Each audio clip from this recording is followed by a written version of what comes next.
We all get those tiny pockets of free time, just 3 minutes after class, during a lunch break, or right before bed. What if you use those minutes to do something small, yet powerful? In today's video, we'll uncover how most of us unknowingly spend hours each week scrolling social media, watching endless reels, or just passing time. But what if you made a tiny shift? These small actions, done daily, can grow your skills, boost your confidence, and build a habit of making every minute count.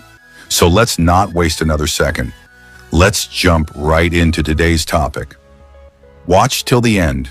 You might just unlock a new version of yourself. And if this video helps you even a little, please give it a like. Have questions or thoughts? Share them in the comments. And don't forget to subscribe for more helpful content.